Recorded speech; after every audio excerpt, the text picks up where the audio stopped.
kana sagalee isaa nutti dubbateera maqaan isaa kan eebbifame haa ta'u. Amma immoo mee ganama kana Waaqayyo wanta dubbachuu barbaadu hundumaa karaa faarfattootaatiin dabarseera. Galanni Waaqayyoof haa ta'u. Ani faarfattoonni walii quban qabnu garuu lallaba koo isanarraa ittiin qophaa'e isaan hunduma isaanii lallabaniiru. Galanni Waaqayyo keenyaaf haa ta'u. Mee jireenya keenya walirratti deeffannee yaada keenyas deeffannee kadhata gabaabaa kadhannee yeroo keenya wajjin deemuudhaan Waaqayyo wajjin kadhanna. Galanni isaaf haa ta'u. Akkas jedha lafa tokko wajjin dubbifnee Waaqayyoon kadhanna. Ergaa Phaawulos gara Yohaannisitti barreesse isa duraa boqonnaa 3 lakkoofsa 1 kaasee akkas jedha. Abbaan jaalala guddaa attamii akkana jaalatee agarsiiseera. Mee ilaalaa. Jaalala kanaanis namoonni nuyi ijoollee Waaqayyoo jedhamnee waamamu dhugaa nus ijoollee isaati. Galanni Waaqayyo keenyaaf haa ta'u. Ameen. Galanni Gooftaaf haa ta'u. Isa nu eegeef galanni isaaf haa ta'u. Bakka jiraannuuf lafa jiraannutti isa nu eegeef galanni Waaqayyoof haa ta'u. Waaqayyotu tiksee keenya, Waaqayyotu araara qabeessa. Ganama kanatti isatu nagaa nuu kenne, isatu jireenya nuu kenne, yeroo kanatti akka galateeffannu isatu carraa kana nuu kenne. Galanni isaaf haa ta'u. Abbaa si galateeffanna. Gooftaa hundumaa dandeessu maqaan kee bara baraan kan eebbifame haa ta'u. Yaa Waaqayyo sabni kees dhiyaateera. Anis garbichi kee dhiyaadheera. Saba kanatti dubbachuudhaaf ani nama dadhabaa miti. Ani yaa Waaqayyo Gooftaa nama qajeelummaa qabu miti. Saba kanatti dhuftee akka dubbattu, saba kana dhuftee akka barsiiftu, saba kanatti dhuftee yaa Waaqayyo sagalee keessa dhugaa akkatti dubbattu. Ganama kana maqaa Gooftaa Yesuus Kiristoosiin ani sin kadhadha. Jaalala kee haa ta'u. Eenyumtuu dhibee isaatiin, eenyumtuu rakkina isaatiin, eenyumtuu gaaffii isaatiin yaa Waaqayyo Gooftaa fidee akka hin galleef amma maqaa Yesuus Kiristoosiin humni kee tokko tokkoon keenyatti dubbachuun jaalala kee haa ta'u. Waaqayyo ilaa yaa Waaqayyo akka yaa Waaqayyo nuti hin dhageenyeef sammuu keenya yaada keenya fuudhee yaa Waaqayyo foon keenya iddee kana kaa'ee jireenya keenya yaa Waaqayyo fuudhee deemuu kan barbaadu, yaada keenya qalbii keenya fuudhee deemuu kan barbaadu hafuurri hamaan maqaa Gooftaa Yesuus Kiristoosiin kan rukutame haa ta'u. Maqaa Gooftaa Yesuus Kiristoosiin qilleensa kanarraa kan qabame haa ta'u. Saba kanarraa maqaa Yesuus Kiristoosiin kan qabame haa ta'u. Siin jalqabnee irraa maxxuraatti nu gargaari. Yaa Waaqayyo Gooftaa cubbuu keenya hundumaa nu dhiisi. Sattiin nu jaalatte mucaa keetti jedhi. Ameen. Galanni Waaqayyoof haa ta'u. Egaa isaan faarfataniiru maal jedhee sanan lallabaa miti fixeera irruma deebii isaan siniif lallaba. Galanni Waaqayyoof haa ta'u. Akka mata dureetti kanan jedhu kan akka Waaqayyoo hin jiru. Galanni Waaqayyoo keenyaaf haa ta'u. Kan akka Waaqayyoo hin jiru. Eessattuu lafa kanarras dachee kanarras samii kanarras kan akka Waaqayyoo keenyaa hin jiru. Galanni Waaqayyoof haa ta'u. Kanaafuu kan akka Waaqayyoo hin jiru. Maali? Kan nama jaalatu, kan lubbuu isaa dabarsee namaaf kennu, kan jireenya isaa dabarsee namaaf kennu kan akka Waaqayyo keenyaa hin jiru. Galanni Waaqayyoof haa ta'u. Eenyu jaalala kanarraa kan ka'e jaalala inni nuu qaburraan dabarsee lubbuu isaa kenne. Kanaafuu namni yoo nama jaalachaa oole jedha faarfataan tokko. Waan namaa godha malee lubbuu isaa dabarsee namaa kennuu hin danda'u. Waaqayyo baay'ee nu jaalata kan akka isaan jiru. Kanaafiyyuu dabarsee lubbuu isaa nuu kenne. Galanni Waaqayyo keenyaaf haa ta'u. Isa kanaan jaalala baay'ee nu jaalata. Kanaaf dabarsee lubbuu isaa nuu kenne Gooftaan keenya Yesuus Kiristoos. Galanni Waaqayyoof haa ta'u. Yoo nama jaalachaa oolee maaltu cubbamaa jaalata. Qoda keessi du'a jedhee maaltu faan hojii dhaabata. Nama qulqulluudhaaf illee kan tasa jiraata. Cubbamaadhaaf eenyutu darbee fannoo irratti fannifama laata. Galanni Waaqayyoof haa ta'u. Kanaafiyyuu Waaqayyo tokkoffaa irratti gaa baay'ee nu jaalata. Jaalala kanaanii kan akka Waaqayyootti lubbuu isaa namaa kennu hin jiru. Maqaan Waaqayyo keenyaa kan eebbifame haa ta'u. Waaqayyo guddaa nu jaalata. Ilma isaa dabarsee nuu kenne fannoo gubbaa irratti. Inni balleessaa hin qabu. Cubbuu keenyaaf jecha garafame, cubbuu keenyaaf jecha reebbame, cubbuu keenyaaf jecha du'e, cubbuu keenyaaf jecha fannoo irratti ol ba'e. Kan akka Waaqayyo hin jiru. Maqaan Waaqayyo keenyaa kan eebbifame haa ta'u. Galanni Waaqayyo keenya wajjin haa ta'u.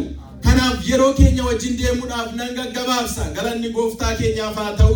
daqiiqaa 30 bichaan naa kennamte daqiiqaa 10 irraa deemteet hamma waaqayyo nu gargaare garuu waaqayyo wajjin dabnee sagalee waaqayyo wal kan akka waaqayyo hin jiru maal kan godhu sagalee namaa kan naga'u lafa onaa keessatti sagalee namaa kan naga'u kan akka waaqayyo hin jiru seera uumamaa boqonnaa 21 14 hanga 20 yoo ilaalle dubartii tokko argina dubartii Aggaar jedhamtu dubartiin kuni mucaa qabdi turte Abrahaam abbaan manaa ishee yeroo inni mucaa ishee irraa godhatetti wanta isheen qabdu hundumaa kenneefi galaa isheen qabdu hundumaa kenneefi fuudhee lafa onaatti bakka namni hin jirre bakka iji namaan arginetti fuudhee achitti ishee gate galanni waaqayyoof haa ta'u kanaafiyyuu kan akka waaqayyo hin jiru sagalee boo'icha namaa kan naga'u imimmaan kee kan argu kan akka waaqayyo keenyaa hin jiru galanni waaqayyoof haa ta'u sana booda Aggaar achi deemte lafa onaa keessa teessee yeroo ishiin boossutti lafa onaa keessa teessee kan namni kan Abrahaam ishiidhaa qopheesse harkaa dhume kan namni sii galaase galaan sii harkaa dhuma lafa onaa keessatti kan namni sii argine kan akka waaqayyo hin jiru waaqayyoon lafa onaa keessatti sii arga waaqayyoon lafaatti boossutti sii arga waaqayyoon imimmaan kee argee si bira hin darbu galanni waaqayyo keenyaaf haa ta'u kana booda Aggaar akkas jette mucaan kootoo arguu du'uun qabu jetteetiniin mucaa ishii huuxii tokko keessa keesseedha dubbifachuu dandeessu sini huuxii tokko keessa seentee keessee irraa siqtee mucaan kun du'uu fi dhiisuu isaa nan laala jettee fuula isaa dura teesseedha galanni waaqayyoof haa ta'u sana booda ishiin achi teessee yeroo boossutti imimmaan ishii yeroo dhangalaaftu keessatti waaqayyo garuu imimmaan kee argeera Aggaar hin boo'in mucaan kee duuti waaqayyo samiirraa ija isaa boo'icha mucaa kee dhaga'eera galanni waaqayyoof haa ta'u waaqayyo irra boo'icha kee nagaa waaqayyo irra imimmaan kee nagaa amiin galanni waaqayyoof haa ta'u kan akka waaqayyo keenyaa hin jiru kaa kan akka waaqayyo hin jiru imimmaan namaa kan akka waaqayyo hin jiru seenaa namaa kan jijjiiru kan akka waaqayyo hin jiru eessattuu qixxeensaa hin argamu galanni waaqayyoof haa ta'u maqaa waaqayyo keenyaa kan eebbifame haa ta'u sana booda Aggaar achi teessee otoo boossu sagalee waaqayyo waaqarraa dhufe Aggaar hin boo'eene kophaa kee meete waaqni si wajjeene Aggaar hin boo'eene kophaa kee meete waaqni si wajjeene galanni waaqayyoof haa ta'u Aggaar achi teessee otoo ishiin boossu waaqayyo sagalee isaa ergee lafa ishiin boossutti ishii qaqqabe kanaaf inni waaqayyoon lafa onaa keessatti namni si gate lafa onaa keessatti bakka namni homtuu sin argine keessatti waaqayyo si arga kanaaf kan akka waaqayyo keenyaa hin jiru galanni waaqayyoof haa ta'u inni sadaffaanii kan akka waaqayyo keenyaa hin jiru gadi qabamuu cunqurfamuu namaa kan beeku galanni waaqayyoof haa ta'u seera ba'uu boqonnaa 7 kaaftanii yoo dubbifattanii hunduma isaanii faarfattoonni fixaniiru siniin jedheera saba Israa'el argina kutaa kana keessatti sabni Israa'el baay'ee rakkachaa ture baay'ee cunqurfamaa ture mooticha Fari'oon keessatti galanni waaqayyo keenyaaf haa ta'u gaaf tokko garuu Museen waaqayyo Museedhaan kaase Musee ani gadi qabamuu saba koo argeera boo'ichi saba koo na bira ga'eera ka'ii mooticha Fari'oonitti dubbadhu saba kana gadhiisi anaaf haa waaqeffatani anaaf haa sagadani galanni waaqayyoof haa ta'u kanaaf kan akka waaqayyo hin jiru yeroo gadi qabamuu namaa yeroo cunqurfamuu namaa yeroo boo'icha namaa kan argu kan akka waaqayyo keenyaa hin jiru maqaan isaa bara baraan kan eebbifame haa ta'u sana booda anoo mooticha birattan guddadhe anoo mana mootummaa sun keessan ture akkam godheen dhaqee mooticha Fari'oonitti dubbadhaadhe Museen galanni waaqayyoof haa ta'u dhaqe milikkita garagaraa ani siifan kenna ani waaqayyoodha waaqayyo waaqa Abrahaam waaqa Isaaq dhaqiitti dubbadhu kanaaf harka kee milikkitoota siifan kenna harka kee bobaa jala kaayyannaan harka yeroo kaa'u harki isaa lamxii ta'e yeroo achi baaseen yeroo achi baasu harki isaa lamxii ta'e deebisi harka kee yeroo deebisu harki isaa fayyaatti ta'e kana waaqayyo ani si wajjinan jira Kanaafiyyuu waaqayyo ana malee kan biraa tokko illee hin jiru gadhiisi saba koo jedhe galanni waaqayyoof haa ta'u. Hin gadhiisu jedhe mootichi. Waaqayyo ana malee jiraayi. Inni nani sagalee isaa dhaga'ee saba kana gadhiisu eenyu jedhe mootichi Fara'oon galanni waaqayyoof haa ta'u. Sana booda waaqayyo dinqii gurguddaa godheetiin saba Israa'el achi keessaa baase. Galaana addaan kute. Galaanni kun dhaabbachuu hin danda'u. Waaqayyoon taanaan garuu galaanni gargar cite. Waaqayyoon taanaan hundumtuu galaanni sadhoowu. Kan akka waaqayyoon jiru galaana addaan kutee saba Israa'el lafa onaa lafa galaana keessa kan ceesisu galanni waaqayyo keenyaaf haa ta'u. Kanaafiyyuu kan akka waaqayyoon jiru galaana addaan hiree saba isaa kan ceesisu galaana rakkinaa hiree kan si ceesisu galaana rakkinaa hiree nuun kan dabarsu kan akka waaqayyo keenyaan jiru galanni waaqayyo keenyaaf haa ta'u. Dinqii gurguddaa kudhan hojjechuudhaan saba Israa'el garbummaa jalaa baase kan akka waaqayyoon jiru galanni waaqayyo keenyaaf haa ta'u. Seera ba'uu kana keessaa yoo dubbifattanii dha'icha gurguddaa kudhan mooticha Fara'oon irratti waaqayyo fideetiniin saba Israa'el bilisa baase galanni waaqayyoof haa ta'u. Kanaafiyyuu kan akka waaqayyo keenyaan jiru lafa gogaa lafa galaana gaara godhee galaana gargariree lafa gogaa keessa kan nama dabarsu kan akka waaqayyoon jiru galanni waaqayyoof haa ta'u. Inni arfaffaan kan akka waaqayyo keenyaan jiru kan du'aa boollaa kaasu kan ofiisaatii immoo du'ee du'aa ka'u kan akka waaqayyo keenyaa eessattuu hin argamu barbaadameen argamu. Alaazeer fudhachuu dandeenya. Alaazeer erga du'eetii guyyaa 3 tureera. Garuu Maaramii fi Maartaan obbolaansaa hundumtuu hin bu'u turani. Waaqayyo garuu gaafa gara isaanii dhaqetti hin rafee hin duune inni amani malee waaqayyo obboleessi kee hin ka'a galanni waaqayyoof haa ta'u. Inni du'aa kaasu kan akka waaqayyo keenyaan jiru. Inni jaamaa badu kan akka waaqayyo keenyaan jiru. Inni naafa diriirsu kan akka waaqayyoon jiru galanni waaqayyo keenyaaf haa ta'u. Kanaafiyyuu gooftaa keenya Yesuus Kiristoosin awwaalanii ofiisaatii ani guyyaa 3ffaa irratti nan du'aas immoo nan ka'a mirga abbaa koo nan ta'a jedhee dubbateera. Wangeela keessatti galanni waaqayyoof haa ta'u. Mootummaa aboo du'aa diigee ka'uu kan danda'u kan akka waaqayyoon jiru. Isa du'e boolla keessaa kan kaasu kan akka waaqayyo keenya eessumattuu hin argamu. Dorgommiin qabu waaqayyo keenya galanni waaqayyoof haa ta'u.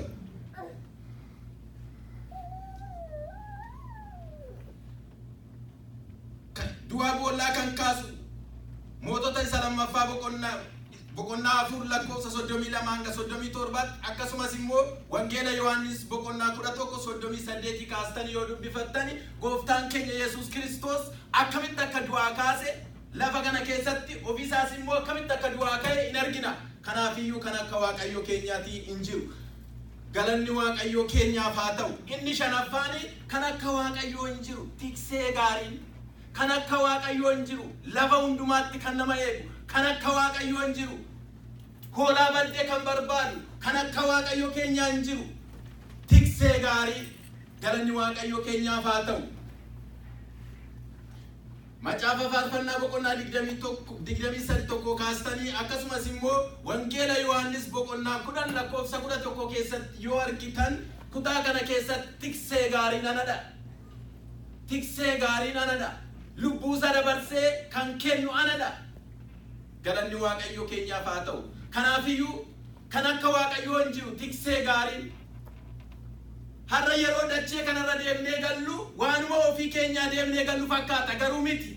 Waaqayyotu lafa jiraan hundumaatti nu eege. Waaqayyotu araara isaa nuuf baay'ise. Waaqayyotu nagaa isaa nuuf baay'ise.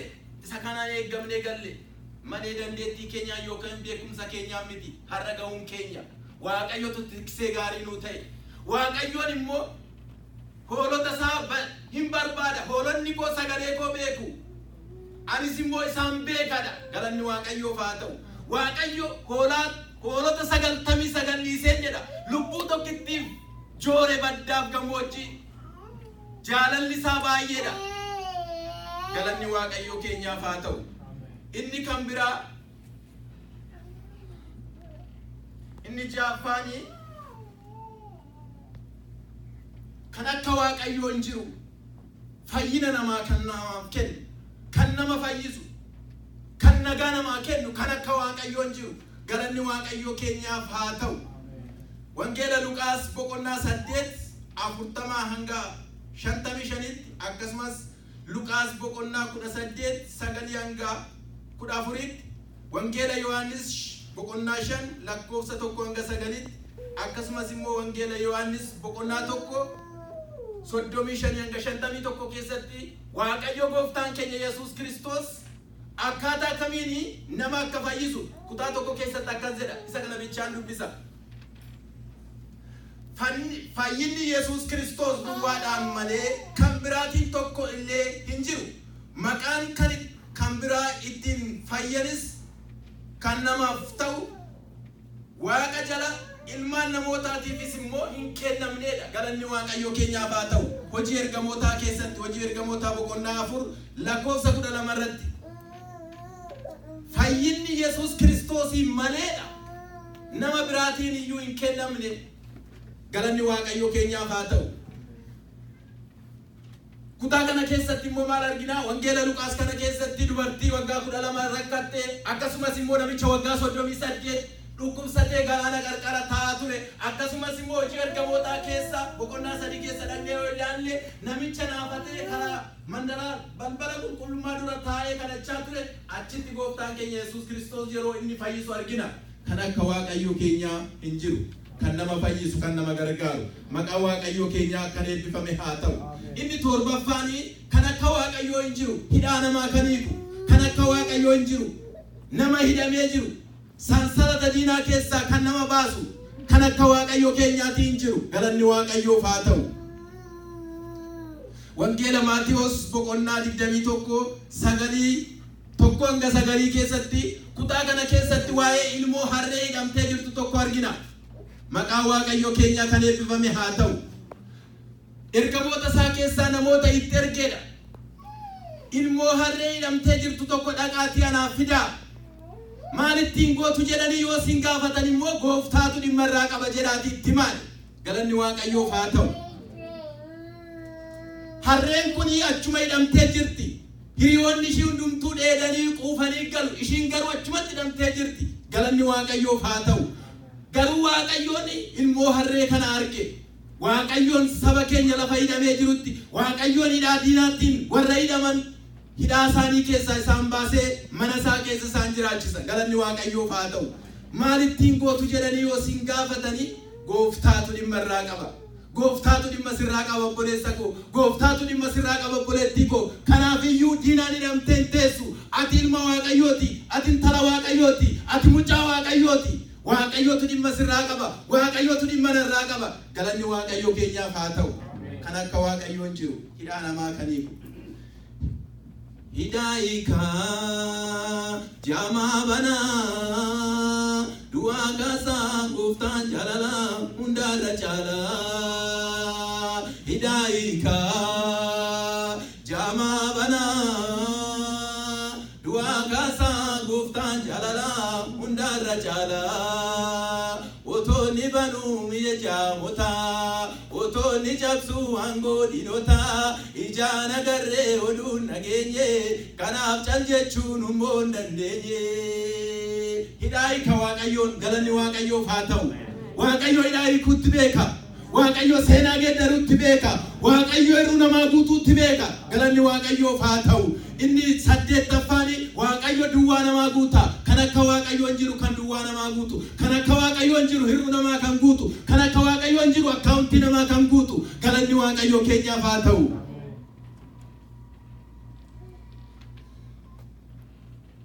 Wangeela Luqaas boqonnaa 5 Luqaas boqonnaa 5 tokko kaasee hanga 11 keessatti akkasumas immoo Wangeela Yohaannis boqonnaa 2 keessatti argachuu dandeenya. Galanni Waaqayyoof haa ta'u. Waaqayyoon kan akka Waaqayyoon jiru duwwaa namaa kan guutu. Kan akka Waaqayyoon jiru seenaa namaa kan geeddaru. Kan akka Waaqayyoon jiru hiruu namaa kan guutu. Galanni Waaqayyoo keenyaaf haa ta'u. Kutaa kana keessatti Wangeela Luqaas kana keessatti Phexros namoota lama namoota kiyyoo kiyyeessan argina. Namoonni kun kiyyoo isaanii kiyyeessu. Otuma kiyyeessanii halkan guutuu itti dadhabaa bulani. Itti rakkachaa bulani kiyyoon isaanii homaam. Marabni isaanii homaa qurxummii qabuu hin dandeenye. Hin darbatu qabuu hin dandeenye. Hin darbatu qabuu hin dandeenye. Kan akka Waaqayyoon jiru. Waaqayyo garuu gara isaanii dhaqee asiin darbadhaa jedheen. Galanni Waaqayyoof haa ta'u. Gaafa isaan achirraan eegaa Waaqayyo halkan guutuu gooftaa itti dadhabaa bulle ergati jettee immoo nan darbadha kaane. Galanni Waaqayyoof haa ta'u. Achumaan yeroo itti darbatani qurxummiin galaana keessaa yeroo dura dhabame achi walitti sagalee Waaqayyoo dhaga'ee walitti dachee kiyyoon isaanii amma tarsa'utti ga'e. Achumaan jarroonni ka'ee akkas jedhan moyaa taariikoo wayyoo lafti baari'uufi qurxummii barbaachan deema halkan naabachaa tambulee kiyyoon koduwaa galuufi. Maal ijoollee akkuma duriin tan kiyyeessaa kuni raajiidha qurxummiin eessa dhaqe galaana keessa ergaan abdii koo kutee galuudhaaf ka'ee asiin buusinaan jedhee achiin ba'ee barii ganamaan dhufee halanaa baasee qurxummii duraan didee kiyyoo irratti yaasee kiyyoon kos kunoo kutee duraan illee qooqadha karaa deemaa daansee namaa biraatis jedheen gaafadhe ani edaan gooftaadha. Edaa gooftaadha inni kan dabalaa galanni Waaqayyoo keenya haa ta'u. Maqaan Waaqayyoo keenya kan eebbifame haa ta'u. Inni dhumaa Waaqayyo boqonnaa namaaf kenna. Kan akka Waaqayyo nagaa namaa kennu hin jiru. Kan akka Waaqayyo boqonnaa kan namaa kennu hin jiru. Galanni Waaqayyoo keenyaaf haa ta'u. Wangeela Maatiyos boqonnaa 11:28 hanga 30 keessatti akkas jedha. Isinii dhaddee sunitti immoo warri ba'an keessan isinitti ulfaate gara koo koottaa ani immoo isinan boqochiisa. Galanni Waaqayyoof haa ta'u. Kan akka Waaqayyootti boqonnaa namaa kennu hin jiru. Qabeenyaan boqonnaa namaa hin kennu. Beekumsi boqonnaa namaa hin kennu. Nagaa kan namaa kennu. Boqonnaa kan namaa kennu kan akka Waaqayyoo hin jiru. Galanni Waaqayyoo keenyaaf haa ta'u. Obboleessa koo obboleettii koo ba'aa maalii qabda ba'aa maaliin qaba. Gara Waaqayyoo kootu kan akkasaatti boqonnaa namaa kennu hin jiru. Ba'aa kee Waaqayyootti agarsiisi kan boqonnaa siif kennu isa duwwaadha. Galanni Waaqayyoof haa ta'u. Kan akka Waaqayyoo hin jiru ka ba'aa keessan xinnoodha jenne isa sitti ulfaate hundumaa fidii kootu annan baadha. Galanni Waaqayyoof haa ta'u. Kanaafiyyuu isa nuu baatu kana Waaqayyo irratti ba'aa keenya yoo ganne uffeennee boqonnee galla. Galanni Waaqayyoof haa ta'u.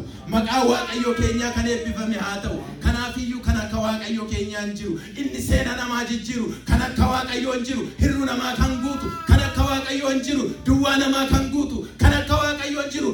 Naafa kan utaalchisu. Kan akka Waaqayyoo hin jiru. Jaamaa kan ijabanu. Galanni Waaqayyoo keenyaaf haa ta'u. Gooftaan isa dhageenye nuuf haa eebbisu. Sagantaa koo asuma irratti xumura yeroo koo ala deemuun barbaadu Waaqayyo isa dhageenye nuuf haa eebbisu. Mee kadhata gabaabaa wal wajjin kadhannee asumaan sagantaa keenya xumurra. Galanni Waaqayyoof haa ta'u. Waaqayyoon natti dubbateera. Waaqayyoon sinitti dubbateera. Waaqayyoon ganama kanatti kan akka kootii hin jiru jedha. Kan akka koo hin jiru hirruu namaa kan guutu. Kan akka koo hin jiru eebsuu kan nama baasu. Kan akka koo hin jiru. Kan akka Waaqayyoo eessattuu argannu. Dachee kanarras deemnu eessayyuu yoo deemne kan akka Waaqayyoo hin jiru. Seenaa namaa kan jijjiiru kan akka Waaqayyoo hin jiru. Lafa iyya namaa kan dhaga'u kan akka Waaqayyoo hin jiru. Galanni Waaqayyoof haa ta'u. Si galateeffanna abbaa keenya. Si galateeffanna gooftaa keenya. Waaqa hundumaa dandeessu galanni ulfinni teessoo kee irratti bara baraan siif haa ta'u. Yaa Waaqayyo gooftaa kan akka koo hin jiru jette. Nagaa kan namaa kennu kan akka kee hin jiru. Boqonnaa kan namaa kennu kan akka kee hin jiru. Aara galfii kan namaa kennu kan akka kee hin jiru. Kan nama fayyisu kan akka kee hin jiru. Biyya lafaarra jooranii dadhabani. Horii ofii gurguranii yoo fixani. Nagaa kan namaa kennu nagaan si malee hin jiru. Fayyina namaa kan kennu fayyinni si malee hin jiru. Maqaa gooftaa Yesuus Kiristoosiin si galateeffanna galanni siif haa ta'u. Warra nagaa dhabanitu jira yaa Waaqayyo. Warra boqonnaa dhabantu jiraata ta'a. Warra yaa Waaqayyo jireenyi isaanii gaaffiidhaan guutetu jira ta'a. warra sagalee isaanii bo'oon isitti iyyatantu jiraata ta'a. Amma maqaa gooftaa Yesuus Kiristoosiin ganama kana maqaa gooftaa Yesuusiin isaa wajjin ta'uun jaalala kee haa ta'u. Duwwaa isaanii waan guutteef galanni siif haa ta'u. Isaa wajjin waan taateef galanni siif haa ta'u. Ani siif fayyisa waan jetteef galanni siif haa ta'u. Dhibee kalee dhibee kulaalitii dhibee coggaarraa dhibee asmii dhibee baay'ina dhiigaa dhibee mul'atu dhibee mul'anneen qabamanii kan rakkatani maqaa gooftaa Yesuus Kiristoosiin ganama kanatti fayyinni isaaniif haa ta'u. Nagaan mana isaaniitiif haa ta'u. Boqonnaan mana isaaniitiif haa ta'u. Aara galfiin mana isaaniitiif haa ta'u. Kana hundumaa waan gootuuf galanni siif haa ta'u. Asii deemnee yaa Waaqayyo gooftaa yeroo gadi baanutti karaa keenya deemnu irratti nu gargaari. Konkolaataa ittiin deemnu keessatti nu gargaari. Mana nagaatti dhufnee mana nagaatti galuu akka dandeenyu nu gargaari. Kana hundumaa immoo waan gootuuf galanni siif haa ta'u. Isatti nu jaalatte mucaa kee gooftaa Yesuusiin jedhi yaa Abbaa. Kadhaa keenya xiqqoo kana guddaa godhii nu dhaga'i. Maqaa gooftaa Yesuusiin jedhiitoo. Ameen. Hundumti keenya ol kaanee kadhata ergamootaatiin xumurree sagantaa keenya raawwanna. Kadhata ergamootaan jechuuf 2 3 yaa Abbaa keenya waaqa kan jiraatu maqaan kee haa qulqullaa'u mootummaan kee haa dhufu jaalalli kee waaqa irratti akkasumas namarraa haa ta'u kan dubbee keenya irraa nu kennu yakkaa keenya nu dhiisi goromsa nu gashii hamaa nu gashii malee mootummaan keetii yoo humnis galanis bara